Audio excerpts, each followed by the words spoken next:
Do you want to know how to throw a great party for teens? I'm Nicholeen Peck and I love a good party. I'm known all over the world for teaching about parenting, good communication, how to build strong family bonds and child development through the lens of the principle self-government. And in this video, we're talking about party planning.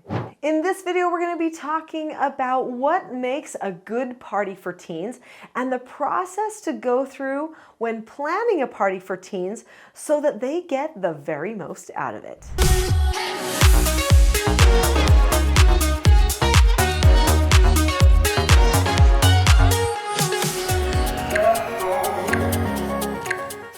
Why is it important to have parties for teens? Well, some people might say they're social development, and that is true. But we do learn our greatest social lessons from our parents. Now, I have done many videos on this channel about social and developing social skills, so I'm not going to review any of that here. You can see those videos on this channel. If you've subscribed to the channel, you've probably already seen them. But I am going to review one concept, and that is that we can either learn social from family, same age peers, or the media. Now, as parents, we need to decide, where do we want to learn our social from? Most people would pick family. So why the friends then? Because that's the perfect group to practice our social skills with. Can we stay strong in our standards and use our social skills properly when mom and dad aren't looking and telling us what to do? Well, that's what the friends are for. And also we start learning how to build bonds and relationships outside of the family unit as well, which is very beneficial for reaching adulthood, finding a mate one day, and just excelling in business and all of our social circles. Why else might it be beneficial for a teen to have a party? Well, sometimes a teen needs a project in order to actually care about their own development. So there are 4 different areas of development for a teen. There's personal, social, spiritual, and intellectual development. When that teen is learning how to groom themselves, that's personal and social. When they're doing their homework, that's intellectual, right? When they're deciding to say prayers and study the Word of God, that's going to be spiritual development. All teens develop in these 4 ways, and we need to make sure that they get the opportunity to go through this development. And just so you know, it's not just teens. Everyone is developing in those 4 ways all the time, no matter how old or how young you happen to be. So if I want my teen to care about personal grooming and manners and getting to know other people and making friends, then I'm going to want them to have a project to work on. If they understand their development and they can set goals for themselves socially, then they'll have more of a chance of actually taking ownership over that social skill development and develop better social skills when they are with other people. So in the TSG parenting course, we have these journals. The journals help for having one-on-one meetings or mentor meetings with our children on a weekly basis. These journals have a place to start learning scheduling, time management, to put some fun goals to make life exciting and not such a drudgery, to talk about their academics, their spiritual, their personal, social, and their intellectual goals. They also set commitments, talk about their relationships in the family, maybe even arrange for dates with mom and dad. Many, many times when I was raising my children, I would use our weekly meetings and their mentor books to plan a party for them with their friends. Do parties need to be huge to be good? No. In fact, sometimes the best parties are a little bit more intimate. The best number for people to make a really great party is anywhere between 3 and 9. So think around 5 or 6 makes the perfect number of teens to get together for a party. Now, you may not always get that. Usually, if you just have one person visiting with your child, so there's only 2, that's not much of a party. They're just getting together, hanging out, having a friend time. But once another person comes into the picture, you can declare it a party and actually get away with it. So if your teen doesn't have a ton of friends, maybe start with that 3-person party. It's going to be easier to manage anyway. Now, another thing that a teen learns when they are planning a party is that everything in the party cannot just be about them and about what they want.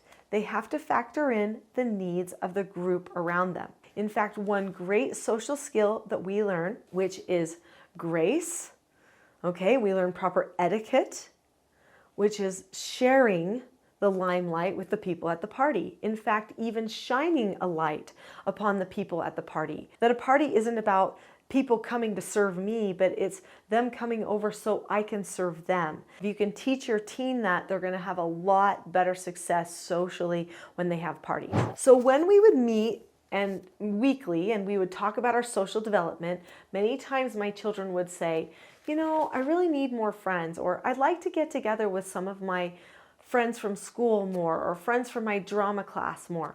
And then I would say, okay, well, do you think we maybe should have a party? Okay.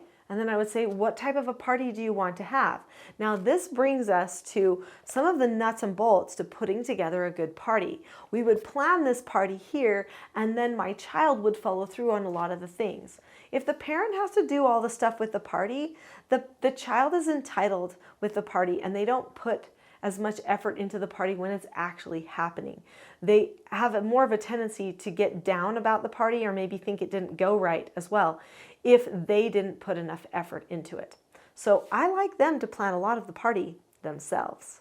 So the first thing you want to do is decide what type of a party are you going to have. Now you can help your teen come up with ideas. I'm sure that many of you have been to some fun parties and have fun ideas. If you've got fun ideas for a party that you want to share with the group, put them in the comments below, because I'm going to just mention a few things here, but I don't have time for an exhaustive list. When my children were little, we started doing parties that were based around things that they cared about or that they were learning, like they were learning all of their Mother Goose rhymes. So we would have Mother Goose parties, and we would invite other adults and children over and dress like characters and say rhymes and eat food related to Mother Goose.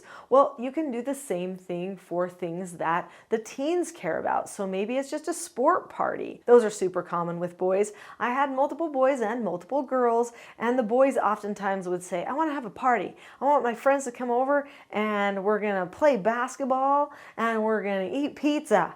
And for them, that is a party. Like, that is good enough. That's all they want. But the girls sometimes wanted to do something different. Now, sometimes they wanted to do the sports too. They might play, a different sport than the boys, maybe. Sometimes they wanted to get more creative. So then they would say, okay, well, I want to have a murder mystery party. And then, Mom, can you help serve the food for it so that we can treat it as a really fancy dress up type of a thing? Okay, I suppose I could help with that. Or, oh, I want to have a party where everything in the party has to relate to the color pink, or everything in the party is going to relate to this movie. We're going to watch the movie and then we're going to do a party about the movie, or vice versa, or something like that. Or maybe they're going to do a party that's all about chocolate. And every single thing they eat has to do with chocolate, and maybe they're going to even be making chocolates. Maybe they're going to do just a game night. I mean, don't be afraid to go simple. How many games do we buy our children that then they never really even have time to use because they don't get together with their friends often enough? And those games are for times where you get together to have fun times with people. So some of the best parties we had were, let's just play games and everybody brings a snack to share. So now my child just has to get out the invitations, prepare one snack, and pull out a few games. And they can even tell their friends, hey, you bring games too if you want to. And of course, there's always the night games if the games around the table or in the room don't work out. One of the best parties we ever had was actually a drama night. It was super fun. We had drama games that we played. There was a book called On Stage, and this book has tons of different drama games for teaching children about drama, and we just kept playing game after game, and it was so fun doing all these different skits and silly games together. So that type of thing could be fun. We've had scavenger hunts, we've played Iron Chef competitions where we've put one kitchen out in the garage, and then of course the house kitchen, or if you have an upstairs kitchen and a downstairs kitchen or something like that. And we would give an ingredient and they had to come up with how they were going to prepare that ingredient. And then we would have judges that they had to please, right? So just like the kind of Bobby Flay TV show sort of a thing. Anyway, We did that type of a thing. We made YouTube videos one time for a party. We gave a theme for the YouTube video and then saw what each team came up with. Of course, we had a little bit larger party that time. So, there's just so many things. Sometimes friends like to just hang out if they're all musical friends and sit around the piano and one person plays and they all sing. And then they switch out and they each take turns playing and sing and then just laughing and talking and just hanging out. If you've got a fire pit in your backyard like we do, then have a fire pit party. You don't have to be super fancy. So what makes a great party? The investment. If your child invests in the party and puts something into it, the party will be better. And if the people coming to the party invest a little bit into the party too, meaning they have to come up with an outfit or maybe bring a snack to share or something like that, that makes the party better too, because it creates something that makes a memory, and that is anticipation. Any activity you do, whether it's a family activity, family party, or whether it's a party or activity with friends, if there's the element of anticipation there, it will create more of a memory. And in the end, isn't that what we're going for? Now, it could be that the party doesn't turn out. You need to know what to do if the party does not turn out. There is a video on this channel called The Expectation Trap versus the Cycle for Success. And I think that might be a video that you would enjoy watching next. Have a great time at your party.